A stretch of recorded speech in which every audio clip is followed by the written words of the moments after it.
Hold on, the guy in the Flash, hold on. Flash, Justice League, running, no effect. Okay, this isn't Justice League, but... Maybe Kara Danvers is tougher than you think.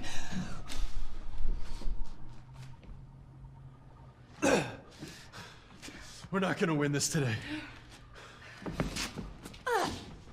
Maybe Kara Danvers is tougher than you think.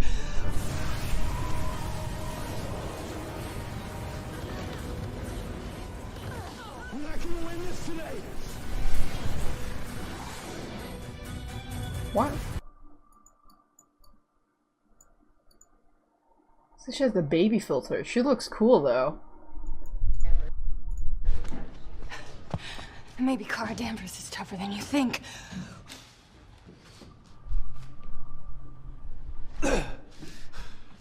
We're not gonna win this today. Maybe Kara Danvers is tougher than... Justice League Flash running behind the scenes. This is the startling tale of from DC alternate dimension. It's someone who can run into our ideas about physics, about how the world works. It's a character very much inspired by physics and by the works of Nikola Tesla that's made the Flash such an interesting character for all of its history. He's a scientist who studies these ideas. He steps beyond our usual. The Flash and probably Batman are my He favorite. always felt like he was us because he was a normal guy. Holy fuck! What is that? Super hairline. Trying to do his best and a little awkward, and he got hit by a bolt of lightning by accident, developed these powers, and Yeah, but where's? I've been interested in slowing down that we don't understand. Wait, I got baited. This isn't even the running. Yeah, that like your mind I want to see him behind the scenes. running through him. That look like this massive current running through him. It's the funnest thing in the world. I mean, I'm talking about it like it's serious, and I'm a crazy person. And they say Superhero behind the scenes.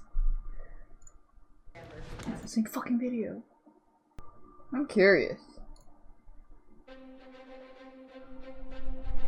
Whoa, that's actually sick. That looks so fluid.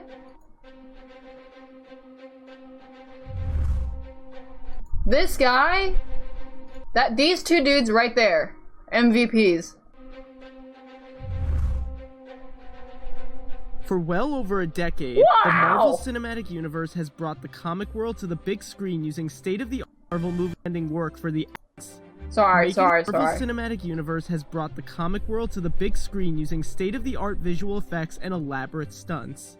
Wow. Making a Marvel movie is physically demanding work for the actors and the people behind the cameras. To learn how these movies come to life, let's take a look at what 8 Marvel movies look like behind the scenes. The third Captain America movie went big. It was the first film ever to employ IMAX 2D cameras, which came in handy during the now legendary airport battle.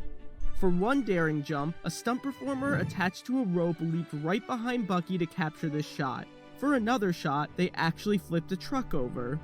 The sequence where Cap faces off against Crossbones and falls out of a window and then onto an awning, a truck, and then finally the ground took a lot of planning. Stunt coordinator Sam Hargrave, who also doubled for Cap at times, said pulling this off involved constructing an awning and shipping dock for the existing building. The awning had to be built at just the right angle, and all the pads had to be obscured. Doctor Strange took the MCU visually to a new level. The multiverse involved intense CGI work.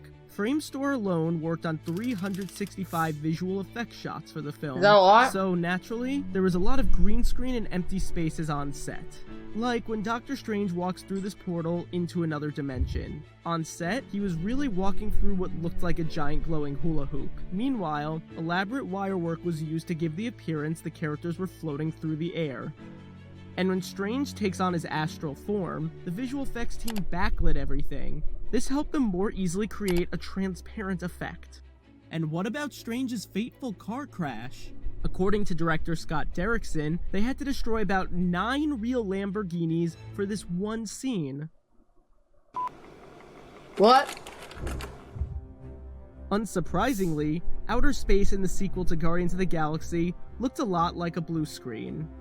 One of the most subtle touches in the film was the de-aging done to Kurt Russell for the opening flashback. While they did do some makeup touch-ups to make him look younger, it was largely CGI. A young actor was used for reference of 30-year-old skin and stood in for Russell on set. Visual effects artists later grafted some of the stand-in's skin onto the older actor. And how do you act alongside a CGI character like Baby Groot? With this Baby Groot doll, which gave the cast a better idea of how they should make eye contact with Baby Groot in a given scene. Actors Bradley Cooper and Vin Diesel recorded the voices of Rocket and Baby Groot in a sound booth. Their facial expressions and gestures were also recorded and used for reference when animating the characters. I'm so distracted. In Black Panther, the cast's rigorous training and fighting styles ranging from judo to jiu-jitsu was on full display throughout the film. Actor Michael B. Jordan was covered in about 3,000 prosthetic dots. Each one was made with a glue-like material. The makeup team had to make sure they wouldn't all come off during the Warrior Fall sequence, given that it was a fight scene involving a lot of body contact and splashing water. Black Panther was shot all over the world. Many of the Wakanda scenes were filmed on a soundstage in Atlanta, while the car chase through the streets of Busan was actually filmed in South Korea. According to cinematographer Rachel Morrison, they wanted to distinguish Wakanda visually from the rest of the world. One way they did that: lighting. For the Wakanda scenes, Morrison said they relied on warm afternoon light and used supplemental light to get rid of any shadows. No, it's filmed in Wakanda.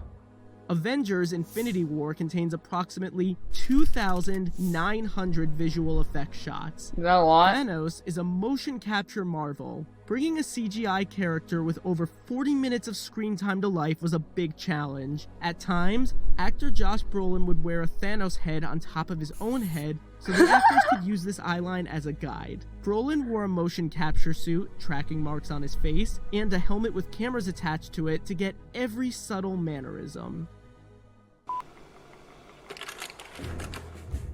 Well, that worked. In this sequel, that's practical. Scott Lang fought alongside Hope Van I never Dyne, watched this. aka the Wasp. She made a big impression early on during this fight sequence in a restaurant. The stunt team went through 4 to 5 weeks of intense training for it. Evangeline Lilly worked with them to tweak the character's moves to fit the actress's own movements. For example, Lilly thought to add a lot of S-curves into her fighting style.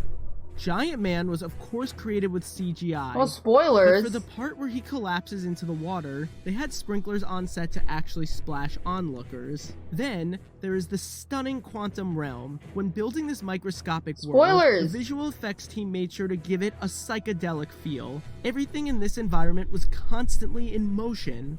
To make such a tiny world seem so much bigger, they relied heavily on macro photography. Other photography devices such as lens flares added to the energetic visuals. It's been 4 years. I was literally just about to watch Brie it. Larson got in superhero shape to portray the titular hero. Larson worked with celebrity trainer Jason Walsh for 9 months before Captain Marvel started shooting. By the end of their time together, she was strong enough to be able to push a Jeep, so she was more than ready for shots like this. And how do you make Captain Marvel fly? Sometimes they used wires. Other times, they used a tuning fork rig, which was operated by crew members. Dude, she was so edited. There's that one picture of, hold on. You know that one, you know, like the final battle in Infinity War? You thought they were about to lose and because there was a giant ship in the air? And then somebody posted a picture of this, which was pretty much Captain Marvel. Out later. Captain Marvel also features some of the MCU's most convincing de-aging work to date. The visual effects team was tasked with making Samuel Jackson look like his 1990s self. Nick Fury has a lot of screen time. There are at least 800 de-aging shots in the film, and the artist had to take nearly 3 decades off of him. While filming, Jackson donned a wig and tracking dots on his face. In post-production, They got to work reshaping and Yeah, resculpting okay, the you know actor's what face. this could mean? The potential, like, in that one Netflix show where you can just sell your likeness. And then someone else would act with your face, but then they would, like, they would just CGI your face over their face. So you don't have to be beautiful to be an actor anymore. They just won't be using your face. While altering the texture of his skin. Luckily, they had a lot of reference material of 1990s era Jackson to work off of. Wouldn't that be expensive? I mean, now probably, yeah. To play the updated version of Thor, chiseled star Chris Hemsworth wore a bodysuit, which he estimated weighed 60 to 70 pounds, as well as a mouthpiece that puffed out his cheeks. While the visual effects team did some touch-ups, Marvel Entertainment visual effects producer Jen Underdahl said that actually having the suit on set helped Hemsworth's performance. And for this one shot, you will notice the actors weren't actually wearing their nanotech suits on set. That is because it made more sense to create these suits largely using visual effects. Since they constantly expand and shrink, it would be hard to do that practically.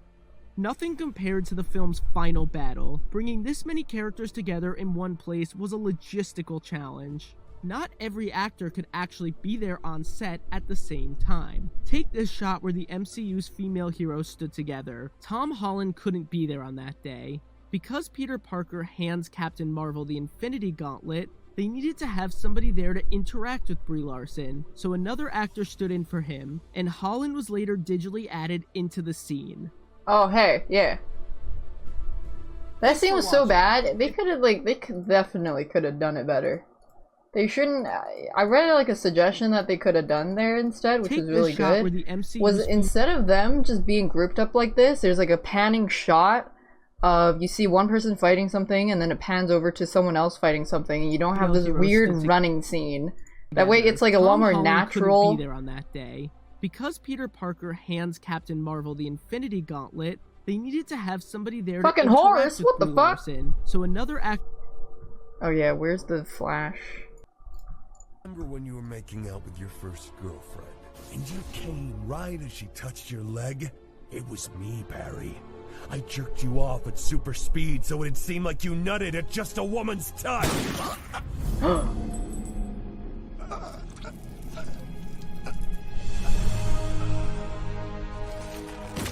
There is now. You killed him. Not necessarily.